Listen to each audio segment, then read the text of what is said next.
Welcome back. In this segment, you will learn the 3 ingredients of coolant and recognize the purpose of each ingredient, recommended antifreeze and coolant conditioner concentrations, and 3 factors which determine the operating range of a coolant. Coolant ingredients. Coolant is a mixture of water, antifreeze, and coolant conditioner. Each element serves a different purpose, and together they protect the engine from overheating, freezing, and corrosion. Water. Water is the main ingredient for all coolant because water transfers heat better than any other substance. Water has several drawbacks as a coolant. 1. It boils easily. 2. It freezes.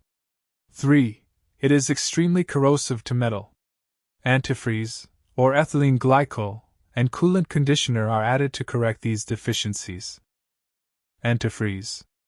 Antifreeze, or ethylene glycol, is used to raise the boiling point and lower the freezing point of water. Boiling point. The amount of ethylene glycol affects the boiling point. The more antifreeze, the higher the boiling point. Freeze protection. If coolant freezes, it cannot flow. Therefore, it cannot cool the engine. Frozen coolant can also expand and crack castings. Freeze protection varies depending on the concentration of antifreeze. Coolant conditioner. Conditioner prevents corrosion by coating all the components in the cooling system. The thin coating prevents water and cavitation erosion from attacking the metal. Variables affecting cooling.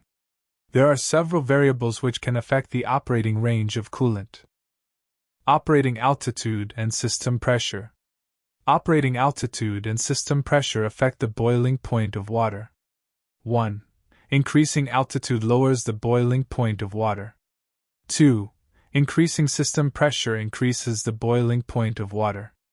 This is why most cooling systems operate under pressure. Pressurizing the system raises the boiling point. Since most engines operate above sea level, they need this protection.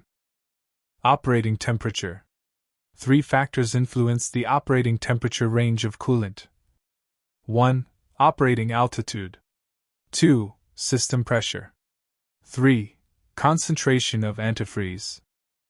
Steam. It is critical to prevent the coolant from boiling. If coolant boils, steam bubbles form. These pockets of air do not transfer heat well, which leads to overheating. Steam bubbles can also interfere with the water pump's ability to make coolant flow. This can lead to serious engine damage. Cavitation erosion. When the steam bubbles break, they can remove small particles of metal from components. This is called cavitation erosion. That's the end of episode 3. Thanks for watching. See you next episode.